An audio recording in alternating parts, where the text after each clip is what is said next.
shortcut key ទាំង15នៅលើ Windows 11ខ្ញុំជឿជាក់ថាអ្នកទាំងអស់គ្នាគួរតែស្វែងយល់ចំពោះ shortcut key ចុងក្រោយខ្ញុំគិតថាអ្នកទាំងអស់គ្នាប្រហែលជាអត់ដែលប្រើប្រាស់អញ្ចឹងដើម្បីតាមដានការប្រើប្រាស់ shortcut key នៅលើ Windows គឺអ្នកទាំងអស់គ្នាអាចតាមដានទស្សនាវីដេអូនេះបាន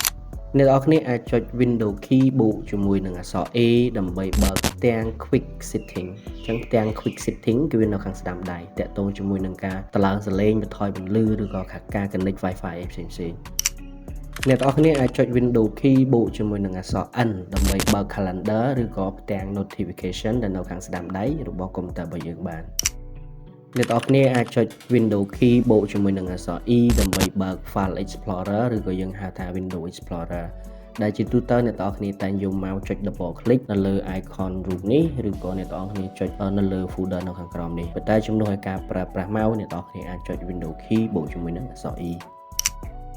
អ្នកទាំងអស់គ្នាអាចចុច Windows key បូកជាមួយនឹងអក្សរ D ដើម្បីលាក់នៅផ្ទាំងកិច្ចការផ្សេងៗដែលមាននៅលើ desktop បន្ទាប់មកវិញអ្នកទាំងអស់គ្នាក៏អាចចុច Windows key បូកជាមួយនឹងអក្សរ D ម្ដងទៀតដើម្បីបង្ហាញវាមកវិញអ្នកទាំងអស់គ្នាអាចចុច Windows key បូកជាមួយនឹងអក្សរ L ដើម្បី lock computer shortcut key ទី6អញ្ចឹងដើម្បីបិទ computer បានជាទូទៅអ្នកទាំងអស់គ្នាតែងយកមកចុចនៅចំកន្លែង start button បន្ទាប់មកអ្នកទាំងអស់គ្នាចុចត្រង់កន្លែងសញ្ញាបិទហើយចុច shutdown ជំនួយការប្រើប្រាស់ mouse អ្នកទាំងអស់គ្នាអាចចុច Alt បូកជាមួយនឹង F4 បូកជាមួយនឹង Enter ឬក៏មួយទៀតអ្នកទាំងអស់គ្នាអាចចុច Windows key បូកជាមួយនឹងអក្សរ X បន្ទាប់មកអ្នកទាំងអស់គ្នាចុចអក្សរ U នៅលើ keyboard ចំនួន2ដងអ្នកទាំងអស់គ្នាអាចធ្វើការ screenshot នៅលើ desktop យើងបានដោយគ្រាន់តែចុច Windows key បូកជាមួយនឹង Shift បូកជាមួយនឹងអក្សរ S បន្ទាប់មកអ្នកទាំងអស់គ្នាអាចទាញរូបភាពត្រង់ណាមួយដែលយើងចង់ screenshot នៅលើ desktop របស់យើងបន្ទាប់មកទៀតរូបថតដែល screenshot គឺវាចូលនៅក្នុងត្រង់កន្លែង picture ហើយត្រង់កន្លែង screenshot អ្នកទាំងអស់គ្នាអាចចុច Windows key បូកជាមួយនឹងអក្សរ Set ដើម្បី snap layout នៃការងាររបស់យើងឧទាហរណ៍តែយើងមានការងារច្រើនអញ្ចឹងយើងអាចចុច Windows key បូកជាមួយអក្សរ Set អញ្ចឹងវាចេញផ្ទាំងឲ្យយើងរៀបចំផ្ទាំង desktop របស់យើងចង់បានវាមិនដើម្បីងាយស្រួលក្នុងការធ្វើការអ្នកទាំងអស់គ្នាអាចចុច Windows key បូកជាមួយនឹង Tab ដើម្បីបើកផ្ទាំងកម្មវិធីទាំងអស់ដែលកំពុងរត់នៅលើ Task View អញ្ចឹងយើងចុច Windows key បូក Tab អញ្ចឹងរាល់កម្មវិធីដែលយើងបានបើកទាំងអស់វានឹងបង្ហាញអញ្ចឹងយើងអាចចុចដើម្បីជ្រើសរើសកម្មវិធីមួយណាដែលយើងចង់ប្រើប្រាស់នៅពេលដែលអ្នកទាំងអស់គ្នាបើកផ្ទាំងកម្មវិធីច្រើនអ្នកទាំងអស់គ្នាអាចចុច Alt បូកជាមួយនឹង Tab ដើម្បីផ្លាស់ប្ដូរទៅកាន់កម្មវិធីមួយផ្សេងទៀតអញ្ចឹងខ្ញុំចុច Alt បូក Tab បាទអញ្ចឹងកម្មវិធីមួយណាដែលយើងចង់ឈរនៅលើវាយើងគ្រាន់តែ Alt Tab ហើយយើងប្រឡែងមកអញ្ចឹងវាចូលទៅកាន់កម្មវិធីមួយនោះ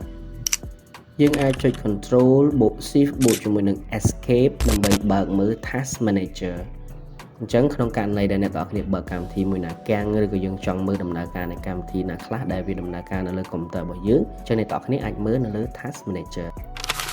ដើម្បីចូលទៅកាន់ Setting បានលឿនអ្នកទាំងអស់គ្នាអាចចុច Windows key បូកជាមួយនឹងអក្សរ I អ្នកទាំងអស់គ្នាអាច rename ឯកសារឬក៏ folder របស់យើងបានដោយគ្រាន់តែឈរនៅលើឯកសារឬក៏ folder នោះហើយបន្ទាប់មកអ្នកទាំងអស់គ្នាចុច keyboard F2 ដើម្បីបង្កើត folder ថ្មីបានភ្លាមអ្នកទាំងអស់គ្នាអាចចុច Control Shift បូកជាមួយនឹងអក្សរ N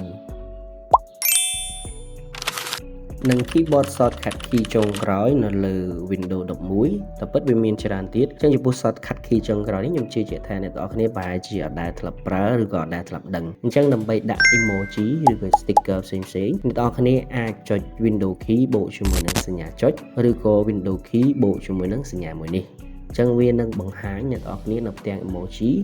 យើងអាចរើសបានរូបមួយណាអញ្ចឹងយើងអាច select បានដាក់តាមនឹងបាន